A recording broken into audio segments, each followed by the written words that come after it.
నిజ నిర్ధారణకు అంతిమ నిర్ణయం DNA టెస్ట్. ఉన్నది ఉన్నట్లుగా వాస్తవాలను శోధించి వివరించే మన DNA టీవీ, మన రాష్ట్రం, మన ఛానల్.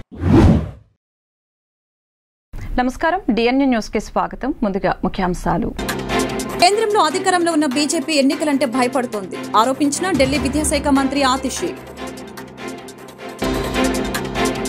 ఎప్పుడు గంజాయి అక్రమ రవాణాతో వార్తలు నిలిచే విశాఖలో కొకైన్ కలకలం. బ్రెజిల్ నుంచి వచ్చిన ఓ కంటైనర్లో సుమారు 25,000 కిలోల కొకైన్ లభ్యం. విశాఖ డ్రగ్స్ కేసులో వైసీపీ ప్రభుత్వంపై టీడీపీ చేస్తున్న తప్పుడు ఆరోపణలు, సోషల్ మీడియాలో తప్పుడు ప్రచారాలపై మండిపడ్డ వైసీపీ రాష్ట్ర ప్రధాన కార్యదర్శి సజ్జల రామకృష్ణారెడ్డి. వారి తీరు చూస్తే డ్రగ్స్ రవాణాలో టీడీపీ బీజేపీ నేతల పాత్ర ఉందని అనుమానం కలుగుతుందని ఆరోపణ. వేమూరు నియోజకవర్గం భావితరాల భవిష్యత్తు కొరకు అహర్నిశలు శ్రమిస్తూ ఎన్ని అడ్డంకులు ఎదురైనా ధైర్యంగా సాహసోపేతంగా ఎదుర్కొంటున్న మాజీ మంత్రి నక్కా ఆనందబాబు. కొనియాడిన నక్కా ఆనందబాబు తనయుడు డాక్టర్ నక్కా అఖిలేష్. పొన్నూరు అసెంబ్లీ స్వతంత్ర అభ్యర్థిగా రావి వెంకటరమణ. కేంద్రంలో అధికారంలో ఉన్న బీజేపీ ఎన్నికలంటే భయపడుతుందని ఢిల్లీ విద్యాశాఖ మంత్రి ఆతిషి ఆరోపించారు.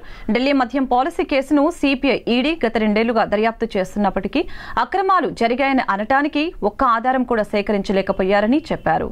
ఎన్నికలు సమీపిస్తూ ఉండటంతో కేజ్రీవాల్ ను నేరుగా ఎదుర్కొనలేక దర్యాప్తు సంస్థలతో అరెస్టు చేయించారని విమర్శించారు. మొదటిసారిగా అధికారంలో ఉన్న ఓ ముఖ్యమంత్రిని కేంద్ర ప్రభుత్వం అరెస్టు చేయించిందని తెలిపారు. లోక్సభ ఎన్నికల ప్రకటన వెలువడిన తర్వాత ఒక పార్టీ జాతీయ కన్వీనర్ ను అరెస్టు చేయడం దేశ చరిత్రలో ఇదే తొలిసారని చెప్పారు.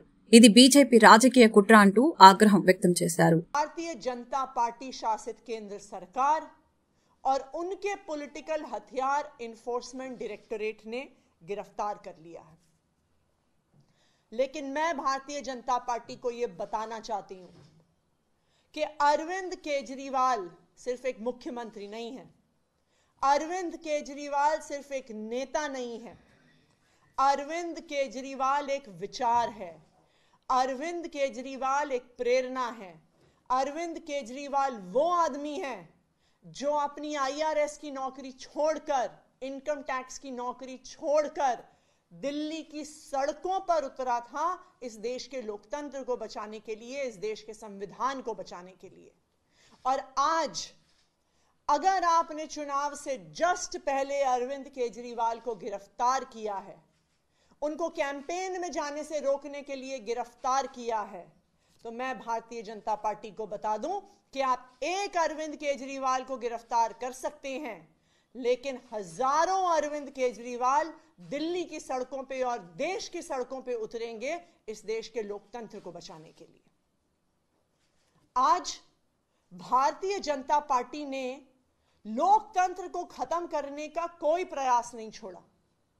हम देख रहे हैं कि किस तरह से एक के बाद एक सभी विपक्षी दलों पे और सभी विपक्षी नेताओं पे हमले हो रहे हैं.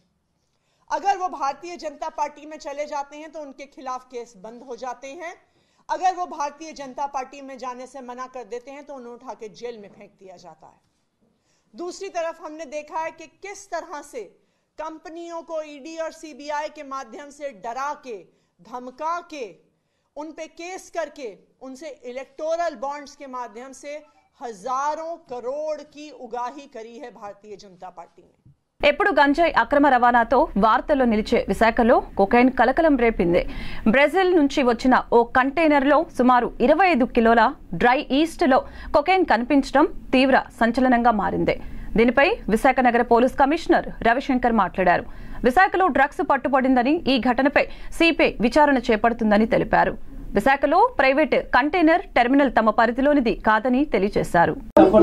ఇప్పుడు ఒకటి అండి, ఇప్పుడు we're all on deputation to Election commission of India and we have no political what you call pressure or any leanings or something like that. వాళ్ళు మమ్మల్ని పిలిపించారు కాబట్టి, ఎందుకంటే వాళ్ళ దగ్గర అప్పుడు డాగ్ స్క్వాడ్ లేదు. ఆ డాగ్ స్క్వాడ్ కోసం అక్కడ ఉన్న కస్టమ్స్ ఎస్పీ ఎవరైతే ఉన్నారో ఇక్కడ పోర్ట్లో, he called us and he requested to send the dog squad for finding out, sniffing చేసుకొని అది తెలుసుకోవాలని చెప్పేసి ఆ ఉద్దేశంతో పిలిపించారు. మన దగ్గర నుంచి వాళ్ళే కస్టమ్స్ ఎస్పీ, నేనే చెప్తున్నాను కదా, నా దగ్గర ఫోన్ కాల్ రికార్డ్ ఉంది కదా, so they have only called, వాళ్ళే ఫోన్ చేసి రిక్వెస్ట్ చేశారు. లేకపోతే మాకు తెలిసేదే కాదు, యాక్చువల్లీ అక్కడ మా పరిధి కూడా కాదు, ఎందుకంటే that is a private port, JN Bakshi owned private port కాబట్టి అక్కడ వెళ్ళేది కాదు, మా జ్యూరిస్డిక్షన్ కూడా కాదు అక్కడ, until unless they call. So అక్కడ కస్టమ్స్ సూపరింటెండెంట్ ఆఫీస్ ఉంది లెఫ్ట్ సైడ్ లో, as you enter in side. So customs superintendent called us for the requested for the dog squad అండి. ఆ డాగ్ స్క్వాడ్ ఇక్కడ నుంచి డిఎస్పీ ఏఆర్ లో ఉంటారు కదా, ఆర్మ్ రిజర్వ్ లో, వాళ్ళు తీసుకొని వెళ్ళారు. అక్కడ వెళ్ళిన తర్వాత వాళ్ళు దాన్ని ఉపయోగించి they try to sniff out whether అక్కడ డ్రగ్స్ ఉందా లేదా అని చెప్పేసి ఆ కంటైనర్ దగ్గరికి, అంతవరకే. కానీ దాని తర్వాత ఏమీ లేదు. సిబిఐ డిఎస్పీ గారు అన్నారు మాకు అవసరం లేదు ఇది, దీని వల్ల ఎందుకంటే కన్ఫర్మేటరీ టెస్ట్ కావాలని చెప్పేసి, ఇది మాకు ప్రయోజనం లేదని చెప్పేసి వాళ్ళ సిఎఫ్ఎస్ఎల్ ఉంది వాళ్ళది, సెంట్రల్ ఫోరెన్సిక్ సైన్స్ లెబారెటరీ, అక్కడ పంపించుకొని చేసుకుంటామని చెప్పిన తర్వాత మేము వెనక్కి వచ్చేసారు. అక్కడ వీడియోగ్రఫీ ఏదైతే చేస్తున్నప్పుడు అదే టైంకు మన డాగ్ స్క్వాడ్ ఏదైతే ఉందో, డాగ్ స్క్వాడ్ తర్వాత లోకల్ అక్కడ ఉన్న ఏమంటారు దట్ జేఎన్ బక్షి వాళ్ళ పోర్ట్ ఆఫీషియల్స్ అందరు కూడా అదే టైంకి అక్కడ వచ్చారు. వచ్చినప్పుడు వాళ్ళ వీడియో ఏదో ఇంటరప్ట్ అయిందట, దానికోసం వాళ్ళు రాసుకున్నారు. Because they have to explain the process of videography. దాంట్లో ఏదైనా ఏమంటారు అది బ్రేక్ ఏదైనా వచ్చిందంటే దాన్ని ఎక్స్ప్లెనేషన్ కోసం అట్లా రాసుకున్నారు. కానీ that is a technical this thing for the seizure procedure కండి. ఏదైతే వీడియో తీస్తున్నప్పుడు మధ్యలో బ్రేక్ ఏదైతే వచ్చిందో దానికి ఈ విధంగా రాసుకున్నారు, కానీ వేరే ఏమి లేదు. ఇదే ఎక్స్ప్లెనేషన్ వాళ్ళు కూడా మాకు చెప్పారు. అది కాకుండా ఇక్కడ పొలిటికల్ గా కానీ ఏమి లేదు. We're all on deputation to Election commission of India, so we're answerable to Election commission of India. And అంతవరకే. కానీ ఇక్కడ పొలిటికల్ గా కానీ ఇక్కడ తర్వాత ఫ్యాక్ట్స్ వెరిఫై చేయకుండా ఎవరు ఇట్లాంటి అది ఇదని ఏమీ మాట్లాడకూడదండి. ఎందుకంటే we are all under election code అండి.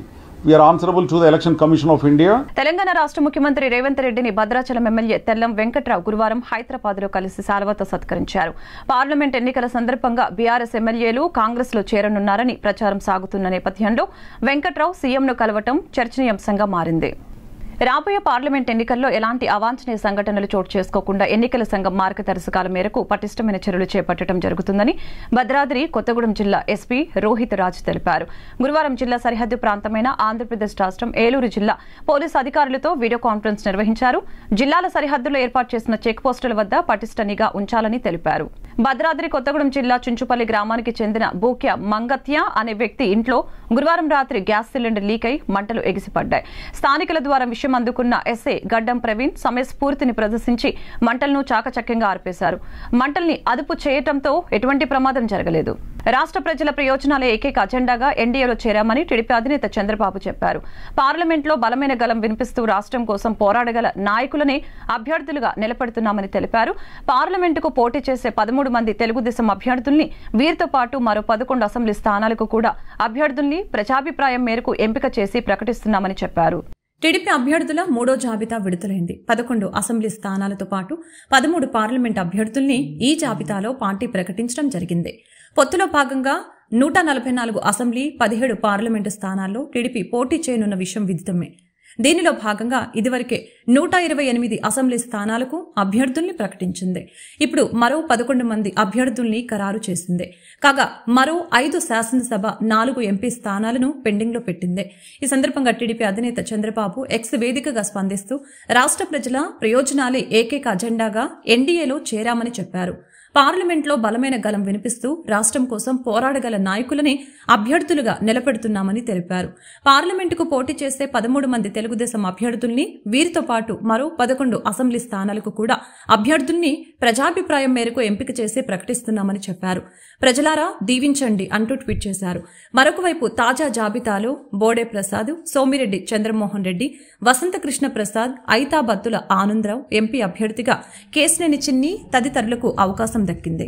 తనపై నమ్మకం ఉంచి తనకు ఎంపీ అభ్యర్థిగా అవకాశం కల్పించినందుకు 7 నియోజకవర్గాలలో తెలుగుదేశం జెండా ఎగరవేస్తానని, 7 నియోజకవర్గాలను గెలిచి చంద్రబాబుకు కానుకగా ఇస్తామని విజయవాడ ఎంపీ అభ్యర్థి కేశినేని శివనాథ్ చిన్ని ధీమా వ్యక్తం చేశారు. రాష్ట్రంలో అరాచక పాలనకు స్వస్తి పలకాలని, రానున్న ఎన్నికల్లో టీడీపీ, జనసేన, బీజేపీల ఉమ్మడి కూటమి ప్రభుత్వాన్ని అధికారంలోకి తీసుకుని రావాలని ఆయన కోరారు.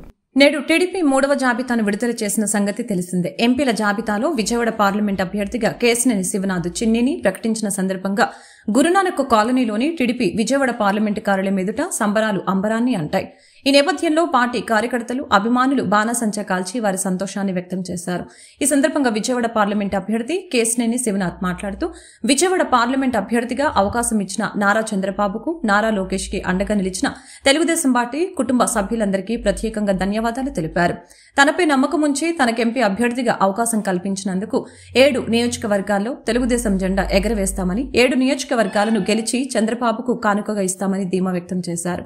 రాష్ట్రంలో అరాచక పాలనకు స్వస్తి పలకాలని, రానున్న ఎన్నికల్లో టీడీపీ, జనసేన, బీజేపీల ఉమ్మడి కూటమి ప్రభుత్వాన్ని అధికారంలోకి తీసుకుని రావాలని ఆయన కోరారు.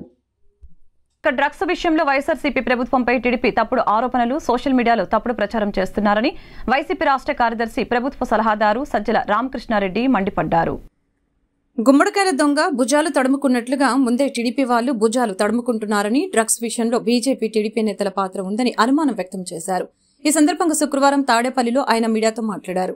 విశాఖ పోర్టులో సిపిఐ డ్రగ్స్ ను సీజ్ చేసిందని, అందుకు సంతోషంగా ఉందని, దేశం పెద్ద ప్రమాదం నుంచి బయటపడిందని సజ్జల పేర్కొన్నారు. అయితే ఈ కేసు సిపిఐ వారు ఛేదించిన మరుక్షణం నుంచే టీడీపీ అధినేత చంద్రబాబు తన కొడుకు లోకేష్ విమర్శలకి దాడి చేస్తున్నారని, నిజానికి వారికి ఈ కేసుకి సంబంధం ఎక్కువగా ఉన్నాయని తెలిపారు. పురంధేశ్వరి బంధువులకు ఈ కంపెనీలతో సంబంధాలు ఉన్నాయని, టీడీపీ నేతలు కావాలని తనపై ఆరోపణలు చేస్తున్నారని, చంద్రబాబు ఇంగితం లేకుండా మాట్లాడుతున్నారని సజ్జల మండిపడ్డారు. పచ్చ మీడియా తప్పుడు కథనాలు ప్రచురిస్తుందని, తప్పుడు ప్రచురణలు చేసే వారిపై ప్రెస్ కౌన్సిల్లో ఫిర్యాదు చేస్తామని తెలిపారు. పార్టీ వాళ్ళు పెట్టుకున్న జాతీయ ప్రధాన కార్యదర్శి అతని కొడుకు లోకేష్ వాళ్ళు కూడా ట్వీట్లు పెట్టడం, అసలు చంద్రబాబు నాయుడు ఆయన ముఖ్యమంత్రిగా పనిచేశాడు రాష్ట్రానికి, ఇంతకుముందు చేశాడు, ఈ రాష్ట్రానికి మళ్లీ కావాలని పగటికలాలు కంటున్నాడు. అతని కొడుకు ఫ్యూచర్లో ఎప్పుడన్నా అయిపోతానేమో అని అతను పగటికలాలు కంటున్నాడు. ఆ బుద్ధి అన్నా ఉండాలి, కొంత ఇంగితం ఉండాలి కదా. ఏం మాట్లాడుతున్నాము, ఏ స్థాయి వ్యక్తులము, మాట్లాడే ముందు మా స్థాయి కన్నా ఇది సరిపోతుందా, ఫ్యాక్ట్స్ ఏంటి, ఫ్యాక్ట్స్ లేదు మాట్లాడకూడదు అనే కనీస జ్ఞానం, కనీసం ఇంగితం అన్నా ఉండాలిగా.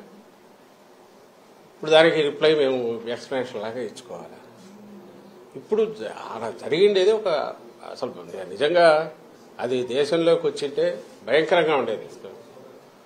లక్కీగా ఇంటి రావడము, పట్టుకోవడం అనేది ఒక పెద్ద రిలీఫ్ స్టేట్కే కాదు దేశానికి కూడా. అంత భారీ ఎత్తున వచ్చిందంటే అది ఎక్కడికి టార్గెట్ పెట్టుకున్నారో, ఎవరు పెట్టుకున్నారో అని అనుకుంటే ఇప్పుడు వీళ్ళే అరిచే అరుపులు చూస్తుంటే వీళ్ళే ఉన్నారేమో అనిపిస్తుంది. అట్లాగా కంపెనీల్లో ఎవరున్నారని తెలిస్తే అంతా ఈ కుటుంబాల దగ్గరగా ఉండేవాళ్ళు, బంధువులు. సాక్షాత్తు ఆమె ఈయన చంద్రబాబు నాయుడు వదిన, ఇప్పుడు BJP state president Purandeswari, NT Ramarao గారి కుమార్తె, ఆమె కొడుకు ఒక కంపెనీ, దాంట్లో కంపెనీలో ఉన్నాడు. ఆమె వియ్యంకుడు ఆ కంపెనీలోనే పార్ట్నర్ అనుకున్నారు. వాళ్ళు ప్రమోట్ చేసిన కంపెనీనే తర్వాత డివైడ్ అయ్యింది, ఒక్కొక్కరు ఒక యాక్టివిటీ చూసుకుంటున్నారు. బయటకు వచ్చి మేము అటాక్ చేసి వీడు సంజయ్ శివాల్ వాళ్ళు, టీడీపీ వాళ్ళు, అట్లాంటి వాళ్ళు ఉల్టా ముందే అందుకొని హడావుడిగా రాత్రి నుంచి పొద్దున్న నుంచి ఉదరగొడుతున్నారు. ఇప్పుడు ఇది కాదు, ప్రతి దాంట్లోనూ వాళ్ళు అలాగే చేస్తున్నారు ఫస్ట్ నుంచి ఇప్పటి వరకు. ఇది మళ్ళీ ఎన్నికలకు పోతున్న సమయంలో దీన్ని తీసుకొచ్చేసి మా మీద బండ వేస్తే మేము ఇది చేయాలి. ఇది ఖచ్చితంగా మేము అనుమానించేది, ఇది ఒక పెద్ద రిలీఫ్ దొరకడం అనేది.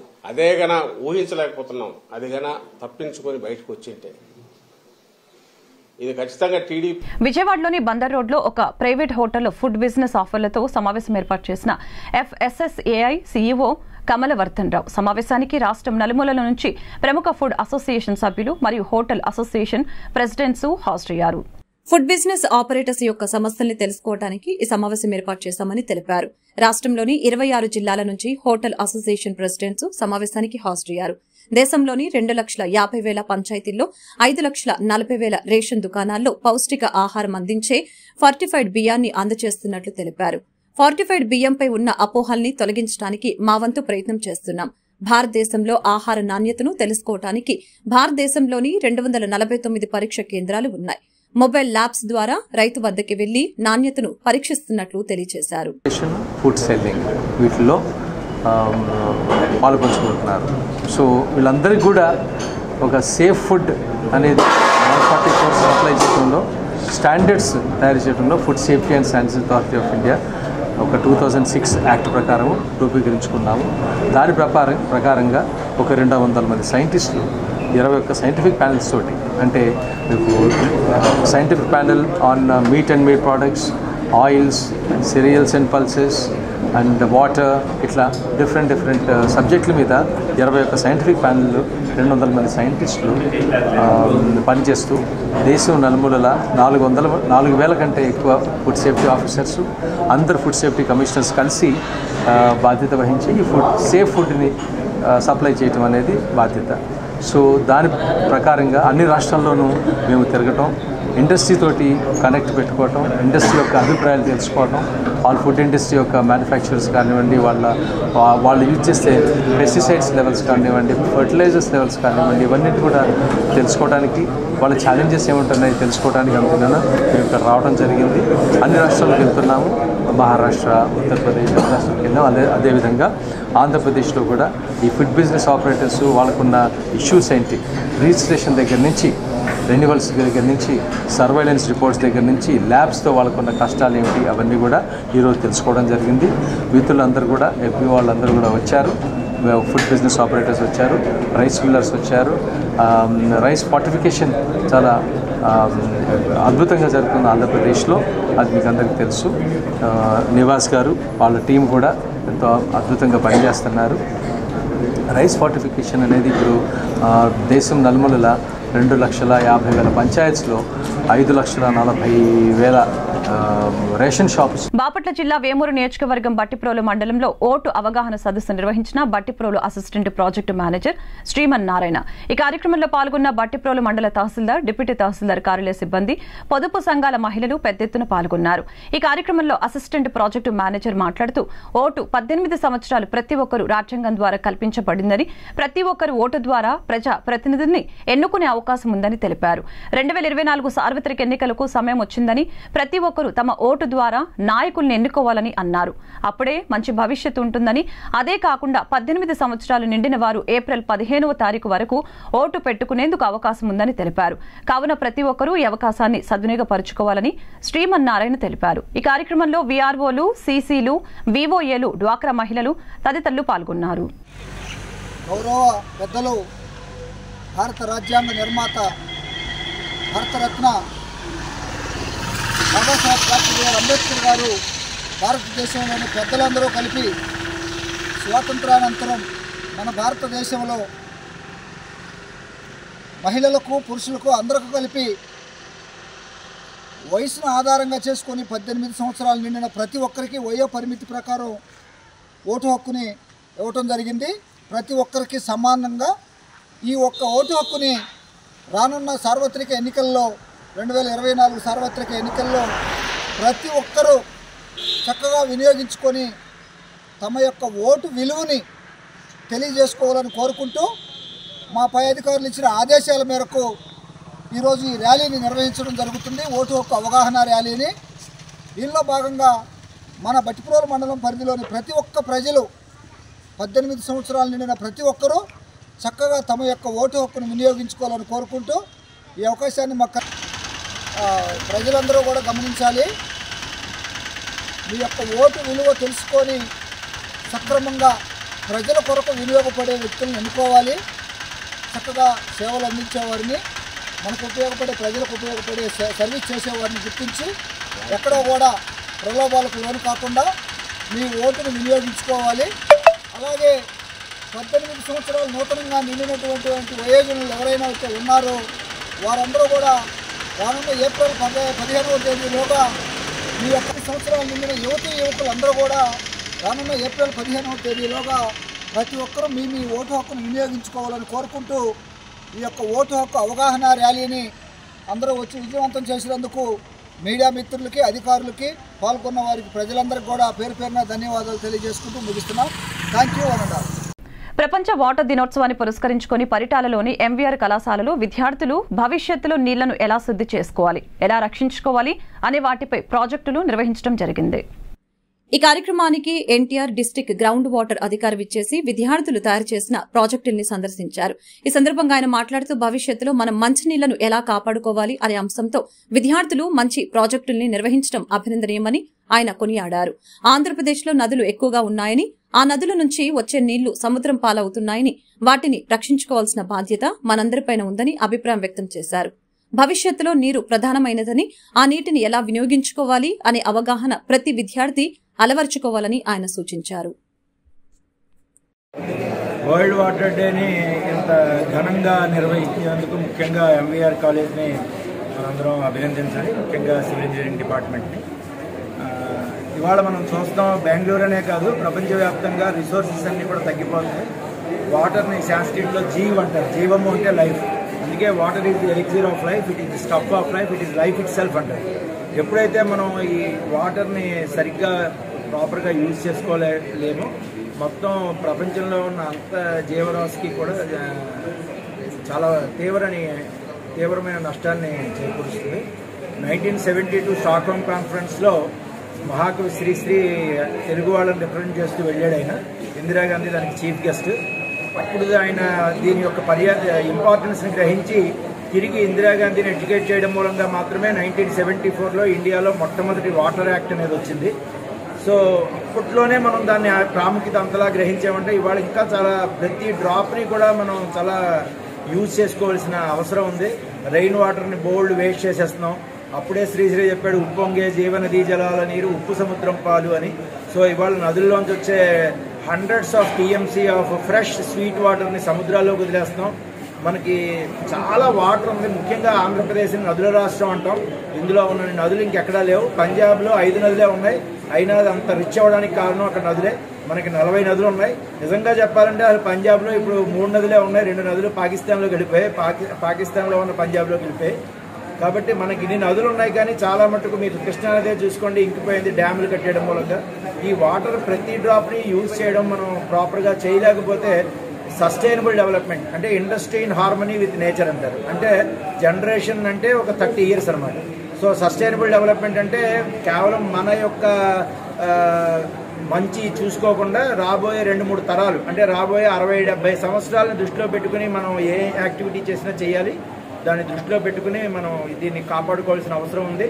అయితే యూకే ప్రెసిడెంట్ ఏమన్నాడంటే, ప్రైమ్ మినిస్టర్ టోనీ బ్లేర్ ప్రపంచంలో ఉండే సమస్యలన్నిటికీ సొల్యూషన్స్ 3 సొల్యూషన్స్ అని చెప్పాడు. ఏంటంటే అవి 1 ఎడ్యుకేషన్, 2 ఎడ్యుకేషన్, 3 ఎడ్యుకేషన్ అని చెప్పాడు. అంటే ఈ ఎడ్యుకేషను, అవేర్నెస్ ఇలాంటి సెమినార్ల ద్వారా కండక్ట్ చేయడం ద్వారా మాత్రమే మనం ఈ వాటర్ అనే క్రైసిస్ని మనం సాల్వ్ చేయగలమని ఆయన చెప్పడం జరిగింది. ఇది ముమ్మాటికి సత్యం. I wish this program a grand success and thank you. Bhadradri Kothagudem జిల్లా బూర్గం పహాడ్ మండల కేంద్రంలోని కిన్నెరసాని వాగు వద్ద ఏర్పాటు చేసిన మన ఇసుక మన వాహనం ఇసుక ర్యాంపుని స్థానిక తహసీల్దార్ ముజాహిద్ రిబ్బన్ కట్ చేసి ప్రారంభించారు. ఈ కార్యక్రమాన్ని ఉద్దేశించి ఆయన మాట్లాడారు. ప్రజలకు అందుబాటులో తక్కువ ధరకు ఇసుక ఇంటి ముంగిటకు చేరుతుందని తెలిపారు. ప్రజలు MIV యాప్లో ఇసుక బుకింగ్ చేసుకోవచ్చని అన్నారు. మన ఇసుక మన వాహనం ర్యాంపులు ప్రారంభంతో అక్రమ ఇసుక రవాణాకు చెక్ పెడుతుందని తెలియజేశారు.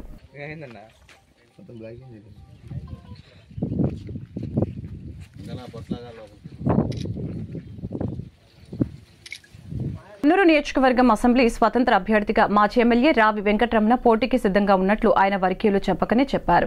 నిజమైన వైసీపీ కార్యకర్తలం మేమేనని, తెలుగుదేశం పార్టీ ప్రభుత్వంలో ఇబ్బందులు పడ్డామని, ప్రస్తుతం వైకాపా అభ్యర్థి సమన్వయం మరచి ఒంటెద్దు పోకడలు పోతున్నారని గుంటూరులోని రావి వెంకటరమణ గృహంలో జరిగిన సమావేశంలో వారు వెల్లడించారు. త్వరలో రావి పోటీ అధికారికంగా ప్రకటిస్తామని తెలిపారు.